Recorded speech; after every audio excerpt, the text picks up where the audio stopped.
Argylle is the new film from director Matthew Vaughn, the director of Kick-Ass and the Kingsman series.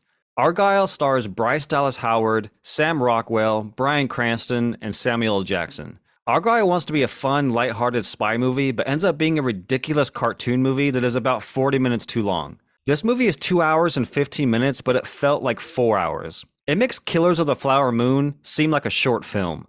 Bryce Dallas Howard plays Ellie Conway, a famous writer of the Argylle novel series, a series about a spy doing spy stuff. Conway can't seem to find an ending of her new book, so she travels by train to go visit her parents. On the train, she meets Aiden, played by Rockwell. Aiden tells her he's a real-life spy and that the fiction she's been writing in her books is not actually fiction at all, that her writings have actually manifested in the real world, and she's in danger because of it. Moments later, he kills a bunch of other spies and takes her with him on an adventure to try to obtain a MacGuffin that will uncover a secret organization held by Walter White. So yeah, this movie is pretty bad, and I knew this was going to be a long movie to sit through after the opening 10 minutes of the film. In the first 10 minutes, there's an extended chase scene involving Henry Cavill, and it is straight up a cartoon. I mean, not literally a cartoon, but it might as well be. The chase scene, taking place in the streets of Greece, is completely CGI. It is so fake looking that it is comical. During this chase, I thought to myself, man, remember last year when we got a Mission Impossible movie and there's the chase scene in Rome where Tom Cruise is handcuffed to Haley Atwell, and Atwell is trying to drive through the streets while the crazy woman with face paint is trying to chase them, and they shot it on location with real cars and real stunts? Wasn't that thrilling? Wasn't that just lovely? After watching this fake nonsense, it made me realize how good we got it last year with Mission Impossible. Everything in this movie is artificial and the action scenes aren't really that interesting. Every fight scene is set to an obnoxious disco song and the fights are so over the top that it has no basis in reality. And perhaps that's a snobby thing to say, but personally, I don't enjoy action movies that are cartoonish. I like my action films to be grounded in reality, or at least for the film to treat its action like it's grounded in reality.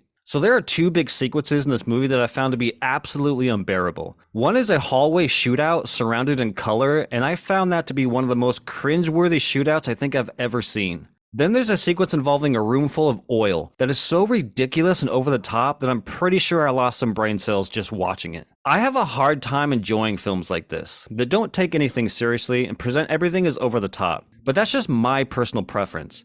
If you enjoy silly, over-the-top, cartoonish action films, then there might be something here for you in Argylle. But for me, it was a big eye roll. And my god, the story. The story of this film is so outlandish and messy that it had me and my girlfriend laughing at it, and not in a good way. So I can break this movie down into pre-vineyard and post-vineyard. See, about halfway through the movie, our main characters go to a vineyard to meet Samuel L. Jackson. And I'd say everything pre-vineyard was fine. The movie up to that point wasn't all that great, but it was entertaining enough that I didn't want to shoot myself. However, everything after the vineyard scene is so awful and it killed any sort of momentum this movie had going for it. And that's because when we get to the vineyard, we get a massive reveal that is so stupid that it had me palming my forehead. And then it got worse. Because of this reveal, we are forced to sit through multiple exposition scenes. Multiple. The more this movie was explained, the worse it got. I was happy enough with the movie when it was just about a real-life spy trying to uncover a mystery with the help of an author who writes spy novels. But then the movie completely turns the plot sideways and becomes something different. There might be some people who will enjoy this reveal here, but to me it was completely ridiculous. And I can't stress enough how much the second half of this movie just drags. It becomes a complete mess halfway through. Now, to be fair, there are some aspects that I did enjoy. I think Bryce Dallas Howard and Sam Rockwell are having fun here, and it shows. They are good with what they are given. I just wish they were in a better movie. And it was so lovely to see Sam Rockwell again. I mean, the man is fantastic, and we need more of him, please. Bryan Cranston is great as always, but he's not really given much. He basically just kind of channels his Walter White persona for most of the runtime, but that's not necessarily a bad thing. And to give the film some credit, it is funny at times. It's not like laugh out loud funny, but it got a few chuckles out of me. There's a bit I enjoyed early on in the movie about stomping on people's heads that I found to be quite amusing.